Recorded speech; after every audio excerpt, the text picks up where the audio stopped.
Thank you, choir and Jude. They learned that as part of today's instant choir this morning, y'all. Good job.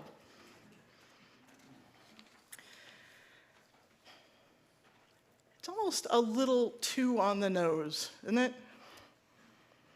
The historical parallel, I mean.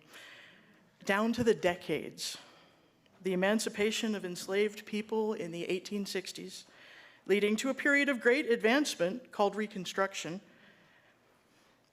Even the first two black US senators, did you know that? 1870s. They were Hiram Rhodes Revels from North Carolina in 1870 and Blanche Bruce from Mississippi, 1875.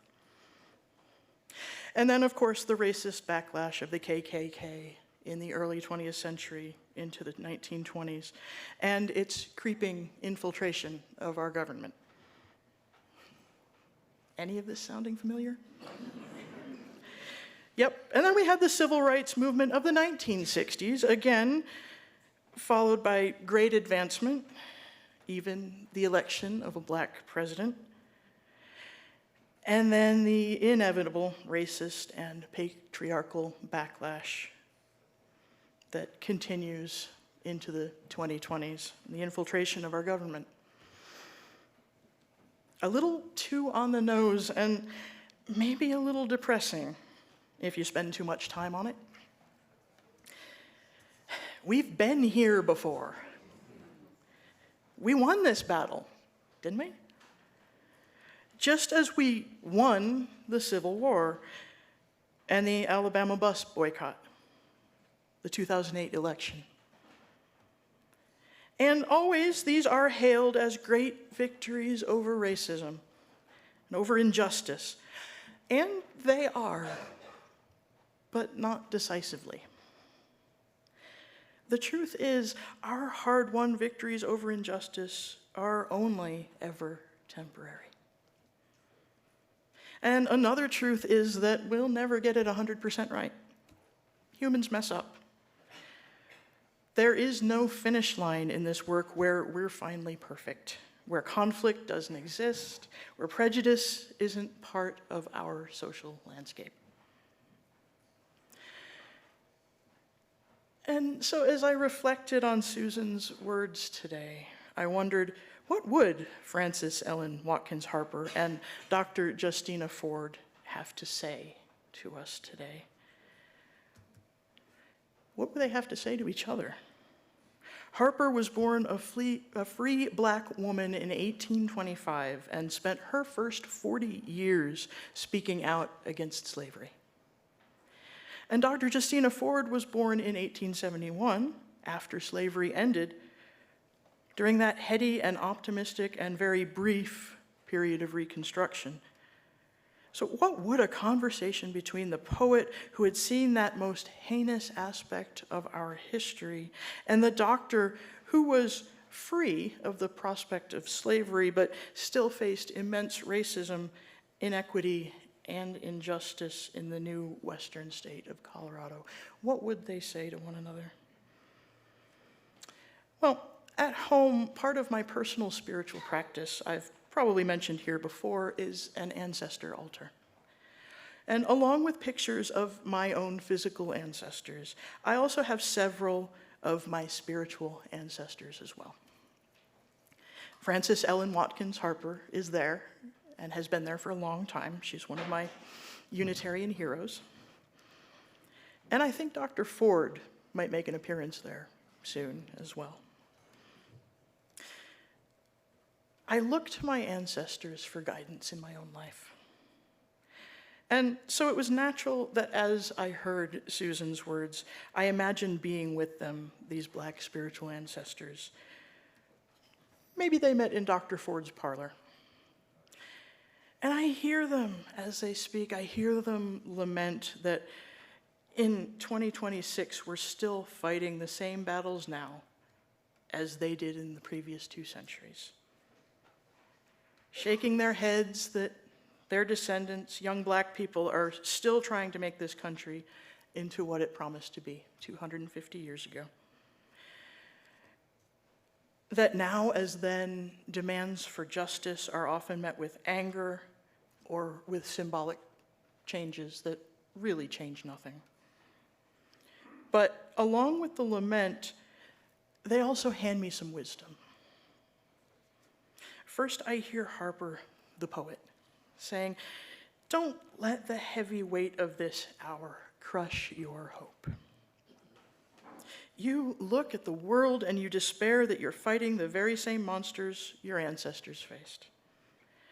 I know that weariness.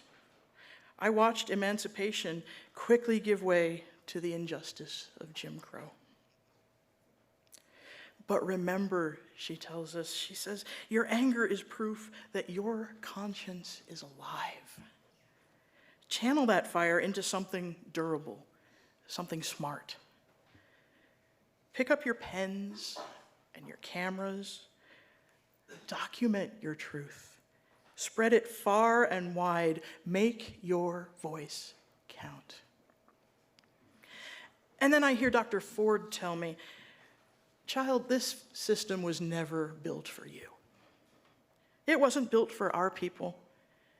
In fact, it wasn't built for any people. So build the structures that will allow you to take care of one another. Nobody will build them for you. Put your skill in the service of the people who need it, and don't let anybody or any system tell you that you can't. Build in rest. Build in support. Take care of one another in body, as I devoted my life to, and in mind and spirit, as Francis did."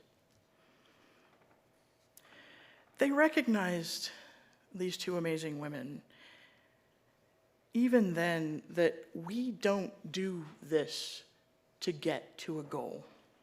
We do this to affirm our humanity, our collective humanity. We are part of a long, long line of people who have carried on this work. So this past year, your ministry team defined justice as the practice of joyful resistance. So where's the joy? I think the joy is in the deep felt knowledge that, as depressing as the parallels might be, on the one hand, they give us hope on the other. The powers of evil never actually win. They're only ever temporary as well. And in their wisdom, Harper and Ford told us that it's not our job to win. It's our job to resist. It's our job to live into our values, because what other choice do we have? Our values aren't about winning. They're about something deeper than that. They're about affirming life, affirming people, affirming interconnection and love. That was their job in their time, and now it's our job in ours. Whether you're BIPOC, which means Black, Indigenous, or other person of color, if you're not familiar with it. So whether you're BIPOC or white, this is your assignment too. Now, as a Black person, I look to my African American women ancestors for guidance, for inspiration, for grounding, and for instruction. They've been through this, they've seen this, they've survived this, and kept their joy and their dignity. But I also claim so many of our white spiritual ancestors, and you can too. So much in this work of anti-racism is spoken about as the burden on white people to right the unfair systems that are the legacy of our past as a nation. And that part is true. BIPOC people can't do that on our own, even if we wanted to. We don't have the power or the numbers. But what you don't have to do, white people, is identify with the oppressors. That's not, happily, what this work asks of you. Because white people also have a proud history of resistance as well.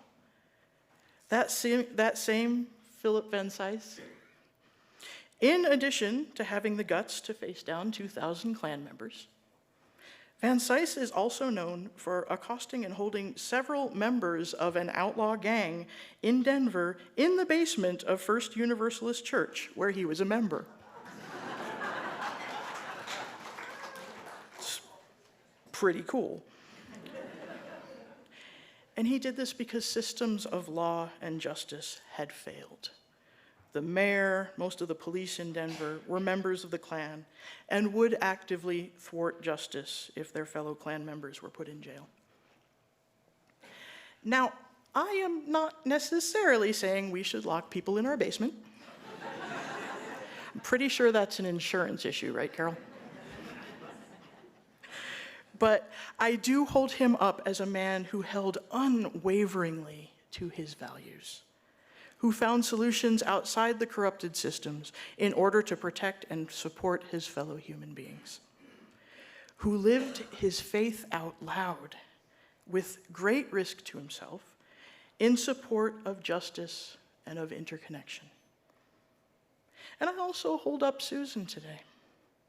The example she gave us: listen, keep learning, flip burgers in the service of justice.